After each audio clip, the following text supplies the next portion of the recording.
Como alguém pode vencer uma das maiores batalhas da própria vida e ainda assim desejar desistir de tudo? Elias chegou exatamente nesse ponto. Há momentos em que a vitória não traz alívio, não traz alegria, só traz cansaço.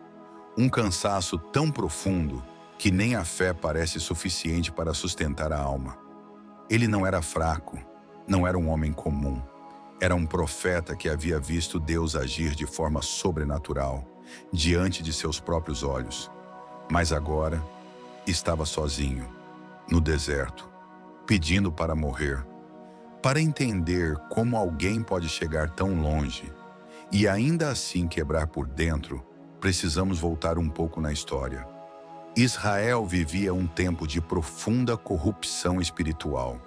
O povo havia se afastado do Senhor. O rei Acabe governava sob a influência de Jezabel, uma mulher que havia introduzido a adoração a Baal como se fosse algo normal. A idolatria não era mais exceção, era regra. Nesse cenário, Elias surge como uma voz solitária, sem exército, sem proteção, sem aliados, apenas com a convicção de que o Senhor ainda era Deus. No Monte Carmelo, Elias propõe um confronto direto, não entre homens, mas entre deuses. De um lado, centenas de profetas de Baal, do outro, um único homem. O desafio era simples. O Deus que respondesse com fogo, esse seria o verdadeiro Deus. Os profetas de Baal começam a clamar desde a manhã até o entardecer. Eles gritam, dançam, se cortam, imploram. Nada acontece. O céu permanece em silêncio. Então chega a vez de Elias. Ele reconstrói o altar do Senhor, coloca a oferta e, para deixar tudo ainda mais impossível, manda jogar água sobre o sacrifício. Uma vez, duas vezes, três vezes. Tudo fica completamente encharcado. Então Elias ora. Não é uma oração longa, não é desesperada, é simples, confiante. E o fogo cai do céu, consome o sacrifício, a lenha, as pedras, a água. O povo se curva, reconhece que o Senhor é Deus. É uma vitória total, avassaladora, histórica. Mas aqui está algo que poucos percebem. Vitórias espirituais não imunizam o coração humano contra o esgotamento. Logo depois disso, Elias recebe uma ameaça. Jezabel promete tirar sua vida, e o profeta foge. Não porque perdeu a fé, mas porque estava exausto. Ele corre, se afasta, caminha até não ter mais forças, até que chega ao deserto.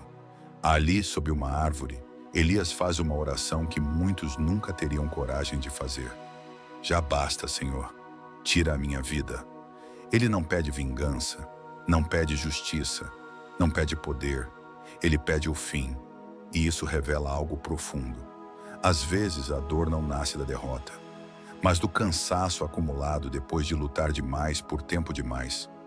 Deus não responde Elias com bronca, não o repreende, não o acusa de falta de fé. Primeiro, Deus cuida. Um anjo toca Elias enquanto ele dorme, oferece comida, oferece água e diz para ele descansar. Elias dorme novamente e novamente é acordado para se alimentar, porque antes de tratar a alma, Deus trata o corpo. Depois disso, Elias caminha até o Monte Horebe e ali entra em uma caverna. Então algo extraordinário acontece. Um vento forte passa, mas Deus não está no vento. Um terremoto sacode a terra, mas Deus não está no terremoto. Um fogo surge, mas Deus não está no fogo. E então, vem uma voz mansa e suave. Deus fala no silêncio, porque quando o coração está quebrado, o barulho machuca mais do que ajuda. Deus pergunta a Elias, o que você faz aqui? Não é uma pergunta de acusação, é um convite para que o profeta fale, e Elias desabafa. Fala da solidão, do medo, da sensação de ser o último. E Deus não o descarta. Não diz que ele acabou, não diz que sua missão terminou. Pelo contrário, Deus o envia novamente.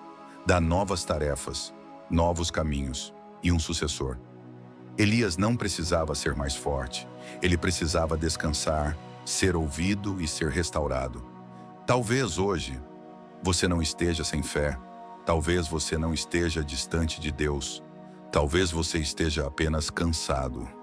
E o mesmo Deus que encontrou Elias no deserto ainda encontra pessoas cansadas hoje. Ele ainda fala no silêncio, ainda restaura, ainda renova.